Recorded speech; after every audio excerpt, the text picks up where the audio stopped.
Well, hello everybody, and welcome back to Julie's Orchids. Today's episode is going to be a follow-up / care guide on the Eastern Australian native terrestrial orchid, Pterostylis curta. I purchased this plant back in October-November 2022 at the Perth Orchid and Garden Fair, and I was quite happy to get it because I thought it was a Western Australian native terrestrial orchid, but it is an southeastern Australian native terrestrial orchid. It's quite interesting. There's not a lot of care guides available for this plant out there on the internet, so I'll just explain to you what I've done and what I know about this plant.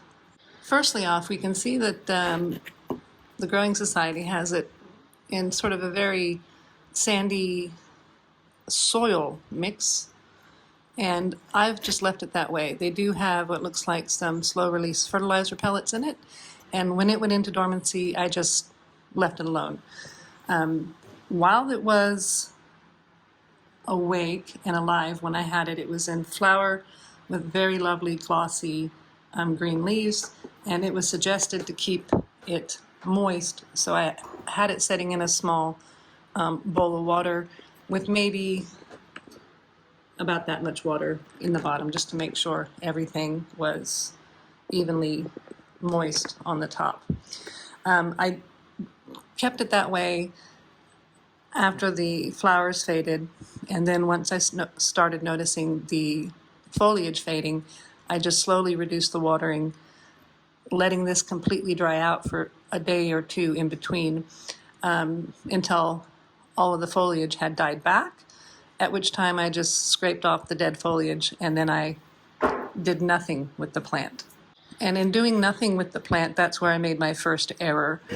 From what I can see is when these go dormant, what you should do is reach down in there and dig up the bulbs, because these are a bulbous or a tuberous type plant, and those will multiply. Now, when I bought the plant, I'm pretty sure that there was 1, 2, 3, 4, 5 planted around in a circle and one in the middle. So what we've got coming up here is 1, 2, 3, 4, 5, 6, 7, 8, 9. So it definitely did multiply. And I noticed that it started putting up one new little shoot like this one right here, breaking out of the ground, which was this one. And then I was like, oh my goodness, it's waking up. I thought it was a bit too early. It had only been dormant for 3 or 4 months. So I got onto the internet and tried to look up what to do with the plant. And I found a government website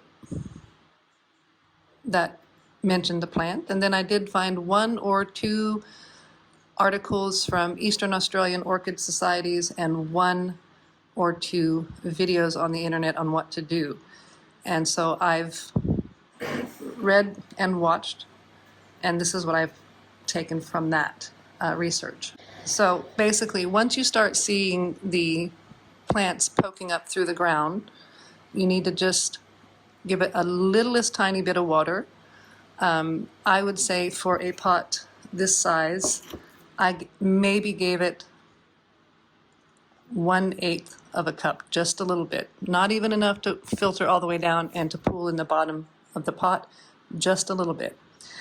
And I did that every other week until I started seeing lots of them growing up and getting a little bit higher. Now the reason for that is evidently the bulbs are very prone to quickly rotting at this stage, and they don't have roots yet. So you just want to moisten the soil to get the bulbs kind of aware of, oh yeah, I'm doing something up top.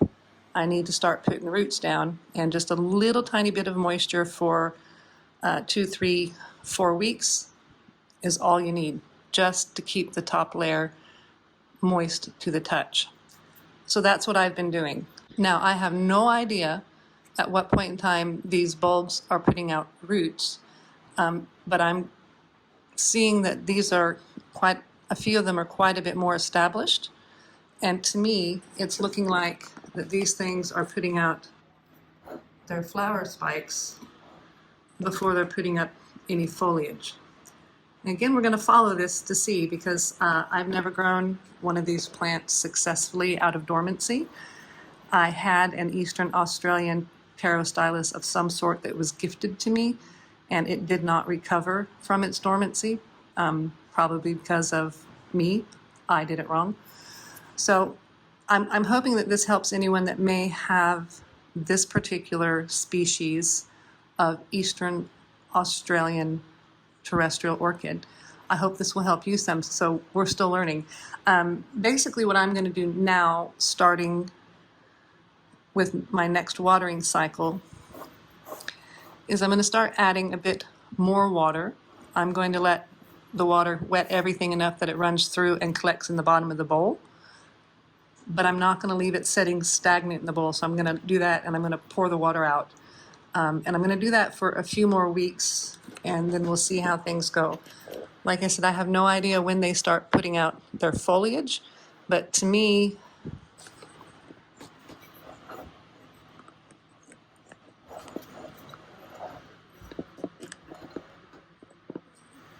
that's looking a bit more like a flower spike than foliage, because the foliage was very low lying, almost like a spinach or a basil, very low lying against the bottom of the pot. It wasn't big and bushy. So this will be an interesting one to watch. Yeah, definitely this will be an interesting one to watch. So I will do follow-ups on it as everything progresses, and assuming I do things right from the limited research I've been able to find, we'll see these bloom, go back into dormancy. I'm going to dig them up, let the tubers dry out until I see them start going again, then plant them, and then start the gentle watering, like I said. So a quick recap on these. When they're in growth and they have their foliage and they're not in dormancy, they like to be kept evenly moist, and they like to sit with about 1 inch of water in a standard IKEA cereal bowl while they're actively growing. And then you'll see the flowers fade. You'll start to see the foliage turn yellow.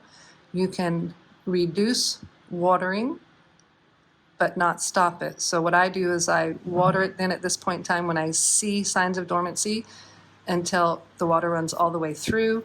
I drain the bowl, I set it back. Once everything is dormant, do not water at all, and then dig the bulbs up and let the bulbs dry out until you start see them growing again.